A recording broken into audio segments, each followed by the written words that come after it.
Get ready for the ultimate 2-week adventure where we're gonna show you our journey from the south of Vietnam all the way to the north. We're gonna be going through some stunning landscapes, some UNESCO World Heritage Sites, and obviously the bustling Vietnamese cities. So we've traveled Vietnam now for 3 months, so we're gonna make sure you hit all of the highlights on your perfect 14-day itinerary throughout this country. So let's get started.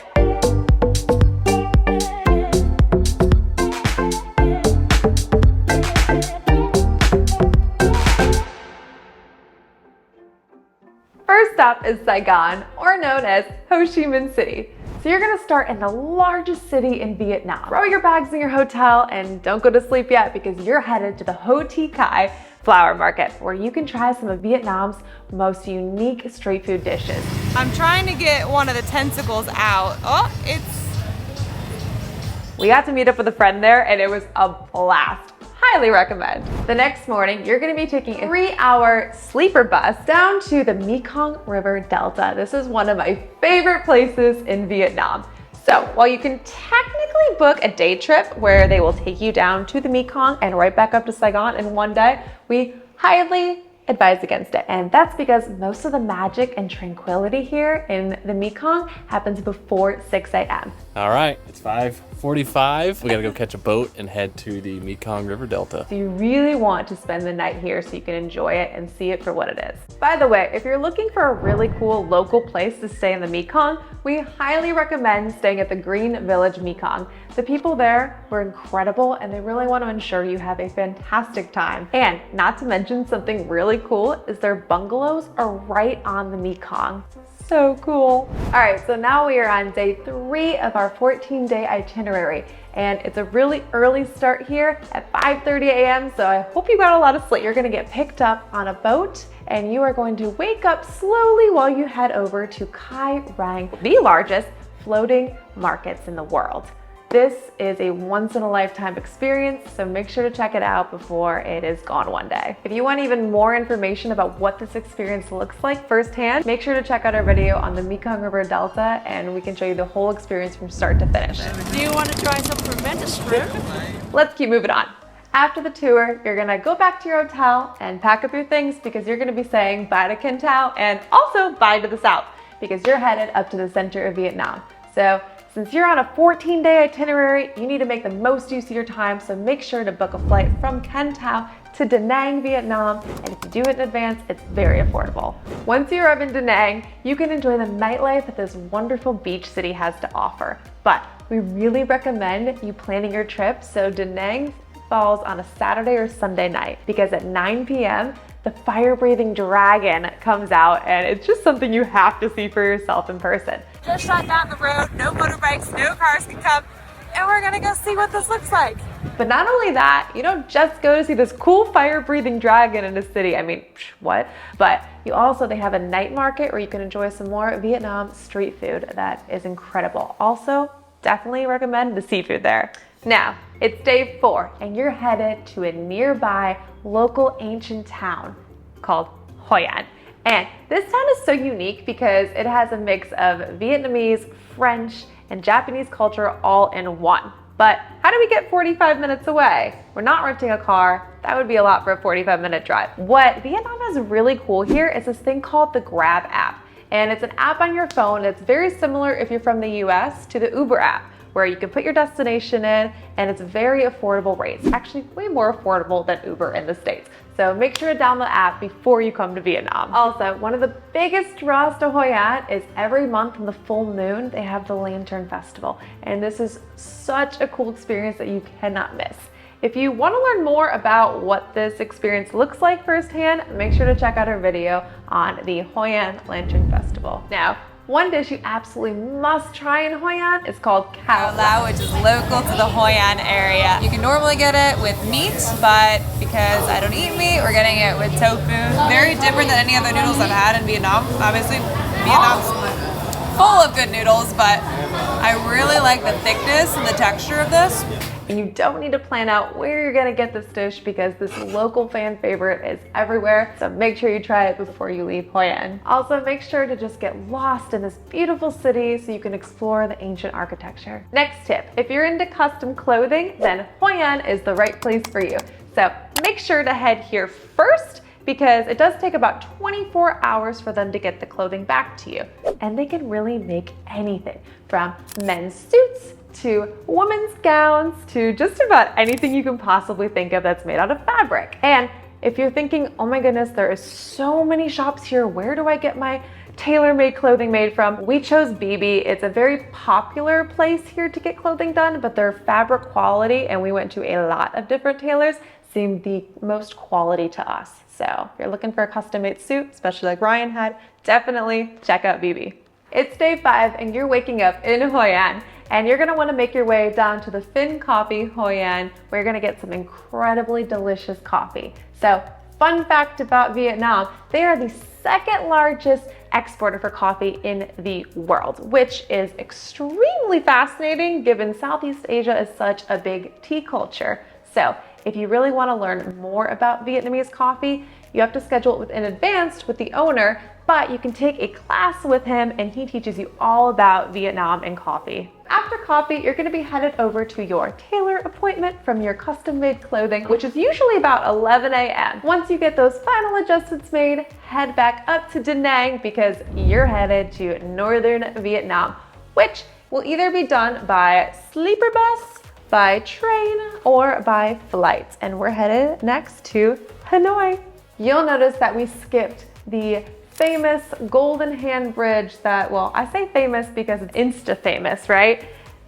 This is about 45 minutes from Da Nang and it is not worth the hype at all. 15, When you see it on meters? Instagram, you think it's like this, like it's in massive. a mountain, like obviously man-made, but like just this coolest thing ever. It made me want to come to Vietnam. It's actually a really short bridge in a theme park. I do not recommend going. We would have been much better relaxing on the beach in Da Nang and soaking up some just really anything else. All right, so it's day 6 and we are in Hanoi, Vietnam, the capital of Vietnam. And this hustling and bustling city has so much chaos, but it's like some sort of an organized chaos. And it's just, first of all, let me just stop and say, crossing the road is a whole feat on its own, but you get used to it. So we spent a month exploring the city and there's just so much culture. It makes it a little bit different than down in Saigon where it's a little more westernized, not Hanoi. But that's what brings the raw beauty of this place out. So you're definitely gonna wanna spend some time exploring the city. And if you need some tips and things to do, make sure to check out our $30 challenge video where we spend the whole day trying to make sure we spend under $30 and exploring all the top things to do and amazing food to eat. All right, so it's day 7 of our Vietnam travel guide and you are headed to Ha Long Bay and you're gonna be doing this in a luxury cruise. So we highly recommend doing a 3-day, 2-night luxury cruise through Ha Long Bay. A lot of people will tell you to do the 2-day, 1-night cruise. Don't do it. You don't get to see a lot. It's really rushed. It's so much better on the 3-day one because you get to go to Cat Ba Island and really get to soak in and recharge because you've been traveling about a week now. So if you want to see more about that experience, we actually got to do this on Christmas Eve. So it was amazing. Check out that video here. So we're on day 9 because remember, we just did a 3-day, 2-night cruise through Ha Long Bay. But we're gonna go see some incredible rice paddies. But in order to do that, we're gonna need to head back up to Hanoi, which, good news, typically when you book a luxury cruise line, they'll actually just bring you right back up there and you should get there by early afternoon. And once you've arrived there, if you're up for it, we recommend going to take a walk around the Han Kiem Lake. And there's an incredible temple in the middle of the lake. I highly recommend that when the sun is setting. It is beautiful. And if you still have energy after that, check out Hanoi Beer Street where you can have a definite good time. And all of these things are right in walking distance if you stay in the Old Quarter. But try not to stay up too late because tomorrow morning we're headed somewhere special. On day 10, we're heading to Sapa. And you're gonna wanna take a bus from Hanoi all the way up to Sapa, which can take roughly about 6 hours. You're gonna be taking a sleeper bus because A, it's super cozy, So you can literally just lay down. This is pretty dope. and B, it's very inexpensive Go Vietnam. So once you get there, you are going to be surrounded by a mix of local ethnic tribes and French influence. It's just a really cool town. But my best advice is to rest up because we have a fun day of trekking tomorrow. But if you have a little extra time, well, definitely check out the cuisine of the area and you can walk around the lake and enjoy the scenery. So we are on day 11, which is also going to lead into day 12 because we are on a 2-day, 1-night trek through the local villages through Sapa. And we chose to go with a local Hmong person, and she was amazing, and she took us through the different local ethnic villages, the mountains, the valley where we saw the rice paddy fields. This was by far one of the most incredible experiences I had in Vietnam. Not only that, but we got to have dinner with her family, and it was just a really authentic experience. And if you want to learn more about this, make sure to check out our ultimate guide to trekking Sapa. When you finish your trek on day 12, you're going to be headed back to Hanoi via sleeper bus.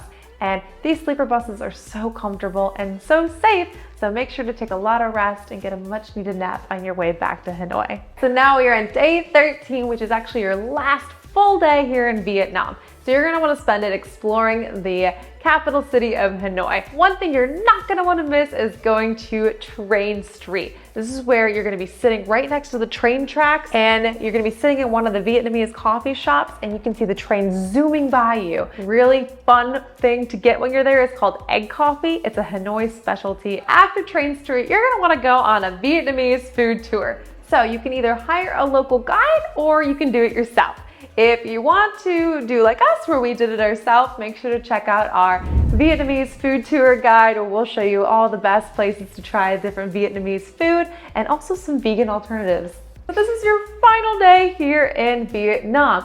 So you're gonna wanna wake up from your hotel and enjoy one of our favorite coffee spots. We have several here, but this is also Hanoi Coffee Station. And this is a great place to sit on the balcony and people watch for your last day, enjoy some top of the line coffee and some incredible food. So before we conclude our ultimate 2-week travel guide in Vietnam, we have some important notes. Vietnam is a very safe country. We felt perfectly fine walking everywhere and holding our camera gear. The people there are so nice and welcoming. With that being said, you need to take the same precautions as you would at home. For example, on day 1 of our Vietnam journey, Ryan got his phone stolen by leaving it unattended on a bus. However, we've spent 3 months here, and the whole time we never felt unwelcomed or unsafe in this country. Also, if you have more time, Vietnam is a vast country with endless things to do. So if you're looking for freshwater Ha Long Bay, or maybe some tropical paradise island vibes, or maybe you want to adventure and go through one of the largest cave systems in the world, Vietnam has got you covered. And make sure to check out our next video if you have a little more time for our ultimate 3-week guide throughout Vietnam. And with that, guys, if you found value in this or you're enjoying this content, please make sure to click that like button and maybe the subscribe. That would really help us out so we can keep bringing some awesome content to you in the future. So with that, I will see you in the next one.